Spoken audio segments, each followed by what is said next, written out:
जय श्री राम। आप सभी का जीवन मंगलमय हो।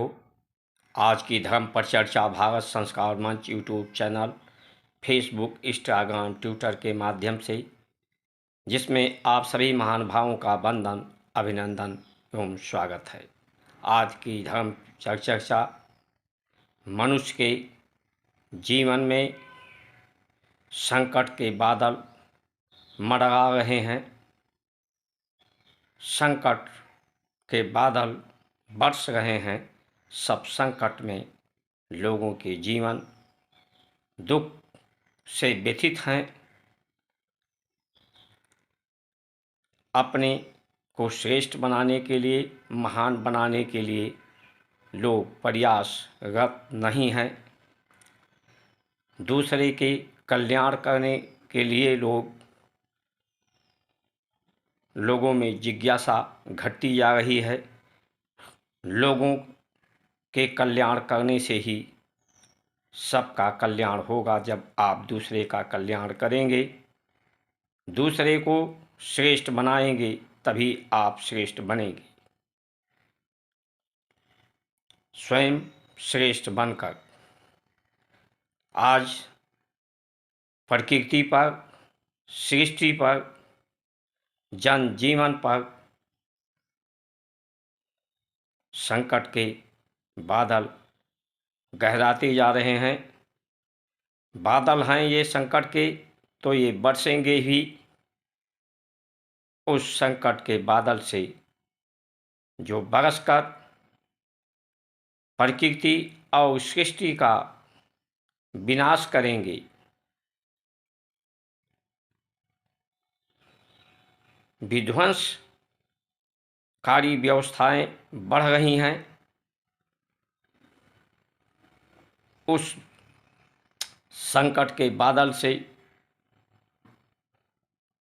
की छटा को हट जाए, लोगों के जीवन से संकट से लोग उबर जाएं, संकट से पार हो जाएं, उसके बारे में ये चर्चा है। ये संकट परमात्मा के कृपा से उन्हीं के शरण में जाकर ही संकट से पार पाया जा सकता है, संकट से बचा जाया जा सकता है।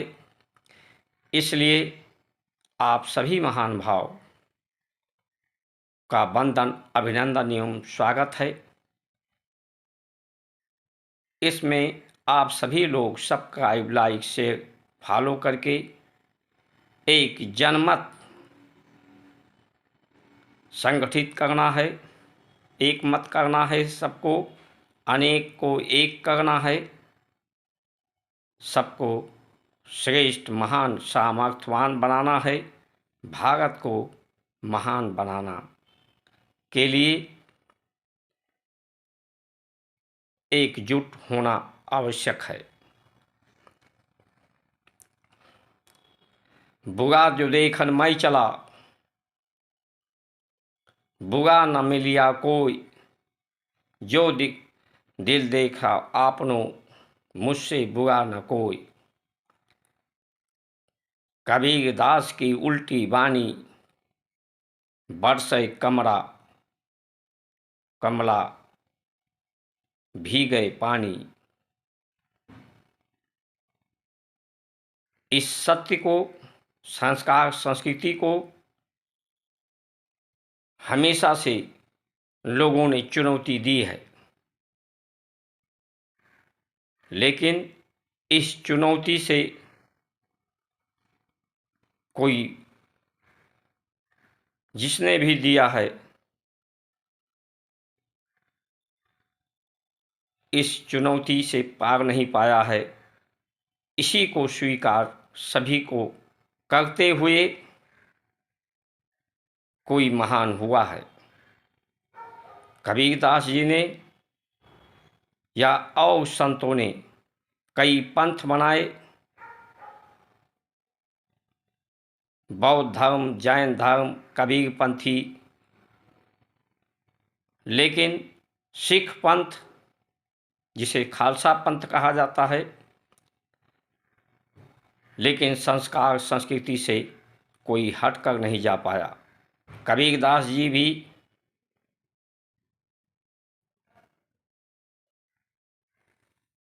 संस्कार संस्कृति के स्वीकार करने वाले गुरु से ही दीक्षा लिया था, लेकिन उन्हें अनुभव हुआ कि इस माध्यम से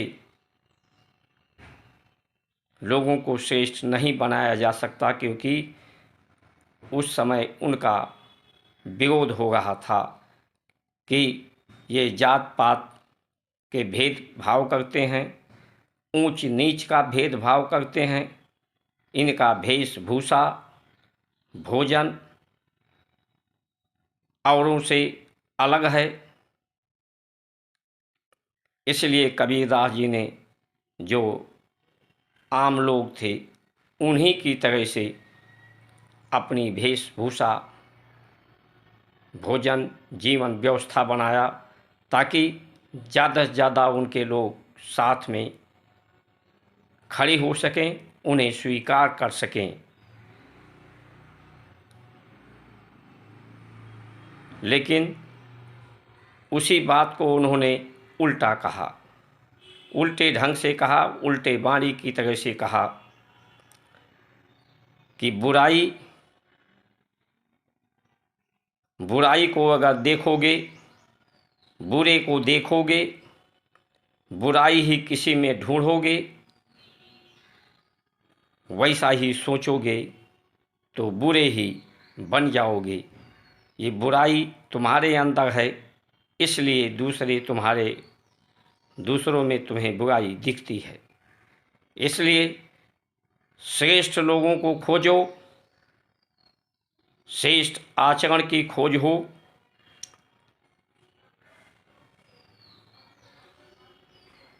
और तुम श्रेष्ठ बनो जिनमें बुराई नहीं है, चाहे वो भोजन हो, व्यवस्था हो, जो तुम्हें स्वस्थ रख सके उसकी तलाश करो। अच्छे चरित्र चिंतन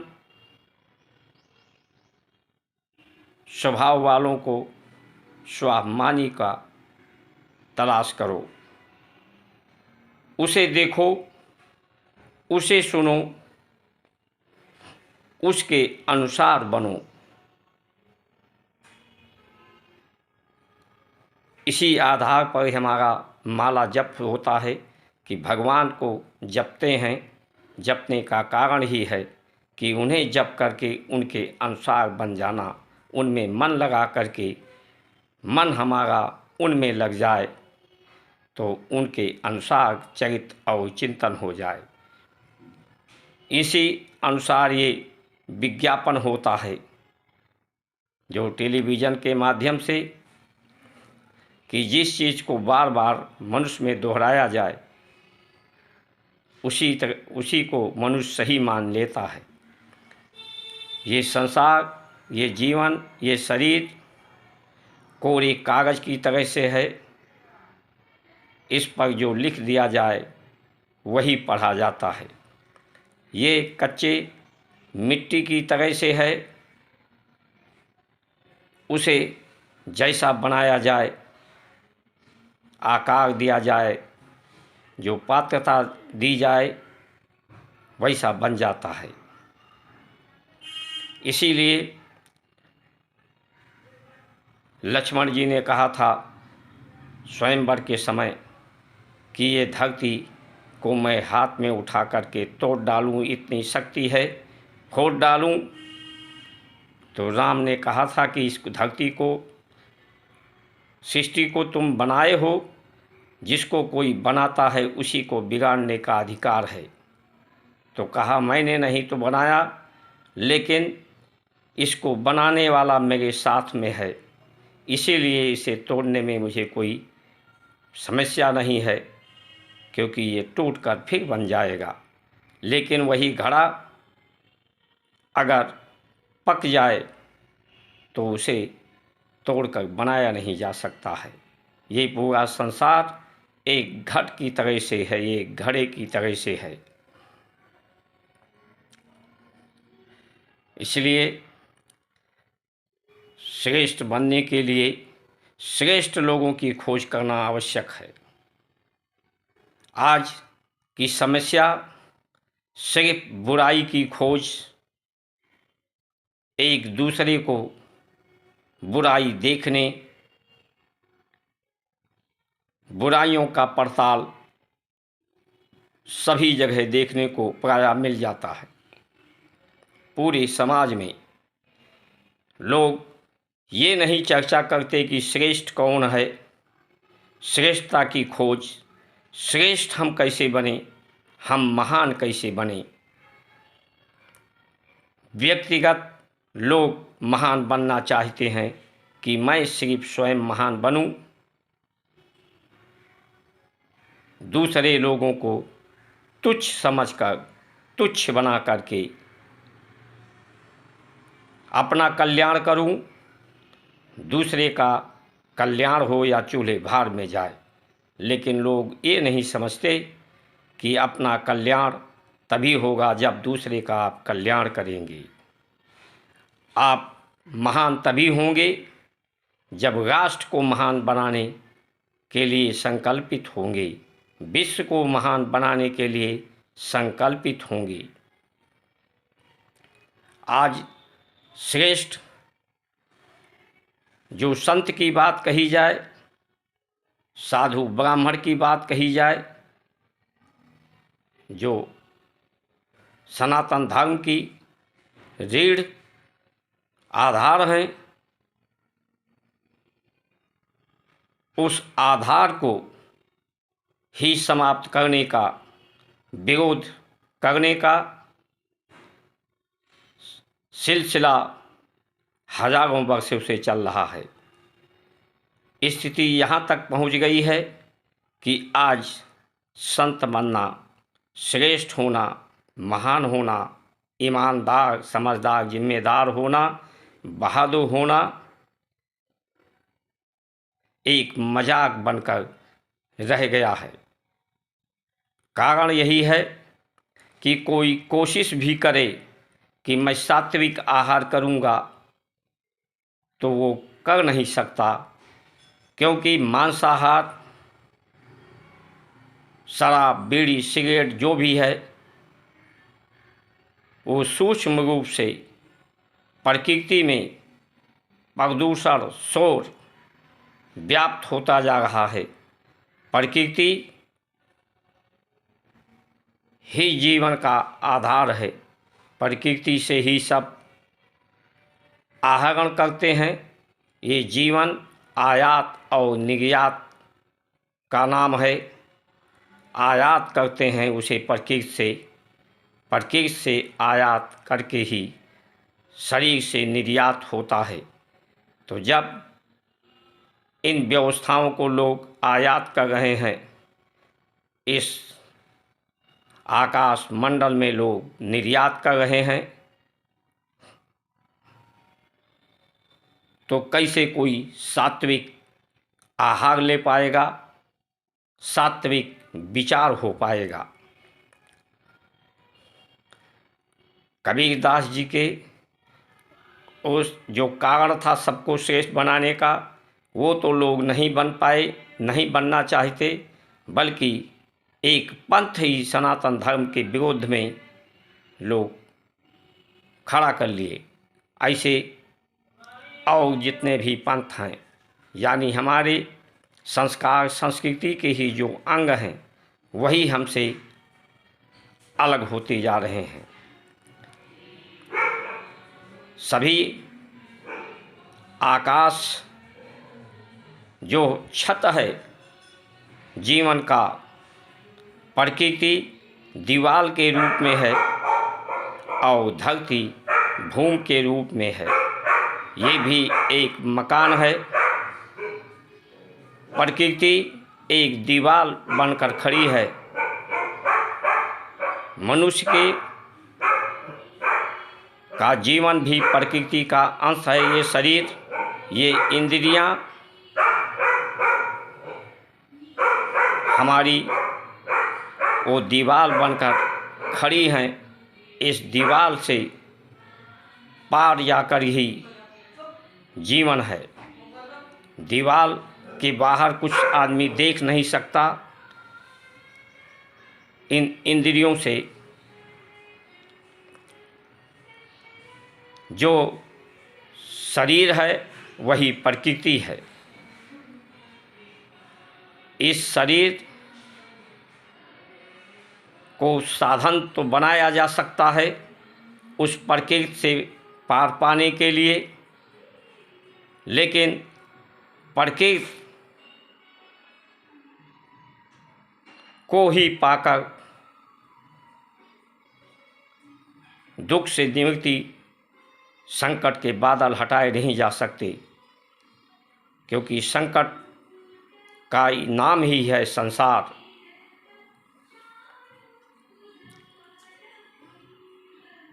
लोग सनातन धर्म का विरोध जात पात के आधार पर, व्यवस्था के आधार पर इसका किए कि यहाँ पर ऊंच नीच की बात है। लेकिन आज भी देखें तो वो व्यवस्था समाज को चलाने के लिए समाप्त नहीं हो सकती। आज भी वो ऊंच नीच का भेद आप समझ सकते हैं। कोई मजदूर है, कोई कृषक है, कोई चपरासी है, कोई कर्मचारी है, कोई अधिकारी है, कोई मालिक है। आज भी तो ये भेदभाव है। अगर हम भेदभाव को ही दुख का कारण मानते थे, संस्कार संस्कृति को, जिन लोगों ने विरोध किया, तो ये विरोध समाप्त हुआ कि ये विरोध और बढ़ गया। अगर आज अनुभव किया जाए तो जिसलिए इस संस्कार संस्कृति का लोगों ने विरोध किया था, अलग अलग पंथ बनाए थे, मजहब बनाए थे, आज उनके अनुसार ही जिस व्यवस्था को समान करने के लिए कि ऊंच नीच का भेदभाव समाप्त होगा, इन व्यवस्थाओं को संस्कार संस्कृति से अलग होकर तो कहाँ हो पाया, हो ही नहीं सकता। एक परिवार में, समाज में छोटे बड़े सभी रहेंगे। परिवार में बच्चा छोटा ही होता है,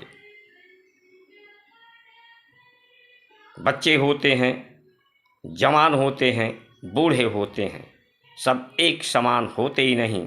लेकिन बच्चे जो छोटे होते हैं, उन छोटे को भी बड़ा करने के लिए ही श्रेष्ठ है, उसे महान करने के लिए ही है। लेकिन वही बच्चा बड़ा होकर उन्हें ही स्वीकार नहीं करता, क्योंकि जो संस्कार का उद्देश्य पहले धर्म है, फिर काम है, धर्म फिर अर्थ, यानी पहले अपने को समझो, अपने अहंकार को समाप्त करो। जो धनुष यज्ञ राजा जनक ने किया था विवाह के लिए राम का, ये हमें संदेश देती हैं, उपदेश देती हैं। धनुष पिनाक था, पिनाक यानी अभिमान, उसको तोड़ने वाला जो अभिमान अहंकार रहित होगा, जिसके अंदर अहंकार नहीं होगा, वही तोड़ पाएगा। इस उद्देश्य से राजा जनक ने उसे रखा था। जिसके अंदर अहंकार नहीं होगा वो तो महान होगा ही, वो सबको जोड़ पाएगा, सबको महान कर पाएगा, वो परमात्मा की समान ही होगा। इस उद्देश्य से धनुष यज्ञ हुआ था, यानी विवाह संस्कार भोग के लिए नहीं, पहले धर्म को धारण करके अहंकार को समाप्त करके स्वाभिमान के लिए है। तब आप संसार से अहंकार को समाप्त करके संसार के अर्थ से जोड़ सकते हैं। संसार के अर्थ को जान सकते हैं, उसके अनुसार उसके कल्याण के लिए कर्म कर सकते हैं और उसके कर्म करने से, शुभ कर्म सत्कर्म करने से दुखों से उसकी सहन शक्ति को बढ़ाकर, सहनशीलता को बढ़ा करके, सत्कार को बढ़ा करके आप दुखों से निवृत्त पा सकते हैं, मोक्ष प्राप्त कर सकते हैं। इस संसार में भी और संसार के पार में भी, लोक में भी परलोक में भी। जो हमारी ज्ञान की अवस्थाएं हैं, इसीलिए जीवन को 4 हिस्सों में बांटा गया है।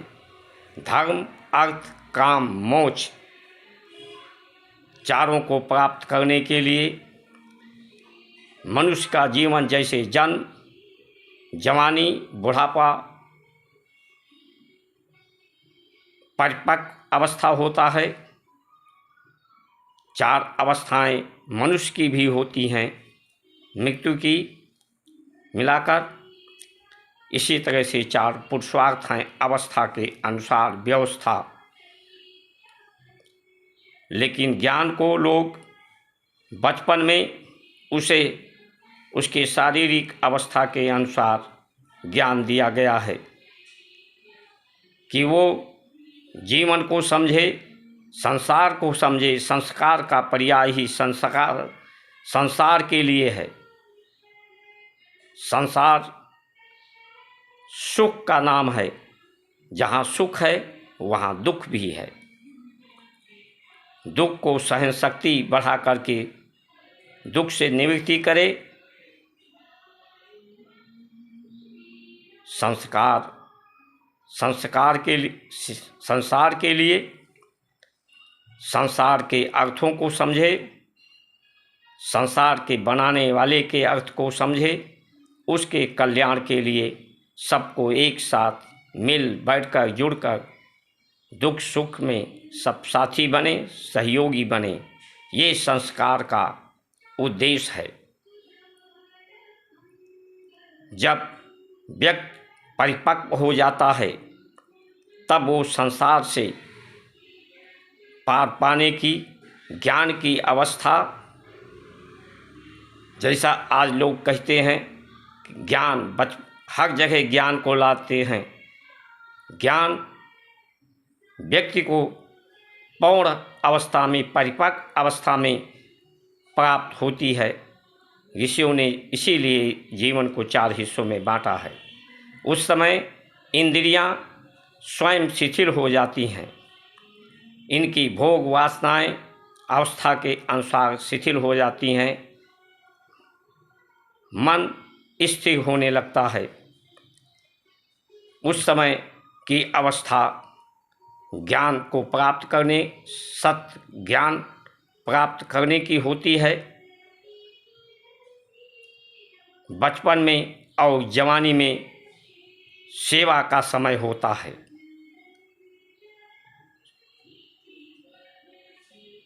संसार के कल्याण के लिए होता है, सबको महान बनाने के लिए होता है। लेकिन लोग इस व्यवस्था को ना समझकर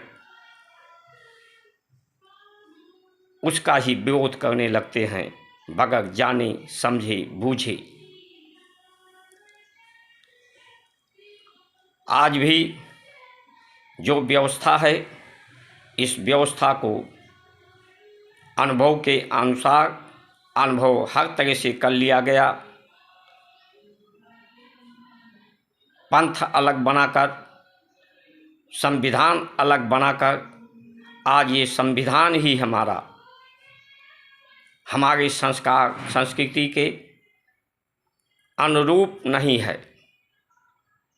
ये भी भेदभाव को बढ़ाने वाला है, भ्रम को पैदा करने वाला है, भय को पैदा करने वाला है। ऋषियों ने भय का प्रयोग ज्ञान के लिए किया है। प्रकृति का जैसे पीपल की पेड़ को मत काटो, पाप लगेगा। गंगा को मैला ना करो, पाप लगेगा। तुलसी को नष्ट ना करो, पाप लगेगा। किसी के मन को ना दुखाओ, पाप लगेगा। पाप का भय दिखा करके ज्ञान देने की प्रयत्न हमारे ऋषियों ने किया है, लोगों के भूलों को सुधारने के लिए किया है। आज लोग भय का पर्याय भगाने के लिए कर रहे हैं। आज लोग एक छत के नीचे रहकर भी एक साथ नहीं रह पा रहे हैं, उसमें दीवार खड़ा कर ले रहे हैं, परिवार बंट रहा है। कुछ तो ऐसी स्थिति होती है कि एक छत के नीचे ही नहीं रह पाते, एक साथ मिलजुल कर रहने की व्यवस्था ही समाप्त होती जा रही है। उसका कारण भारत की संस्कार संस्कृति का पतन ही है। इसमें उसी को स्वीकार करके ही सबको एक साथ मिलजुल कर रहना, सहयोग करना, इसी सद्भावना से सब में ऐसी स्थिति पैदा होती है।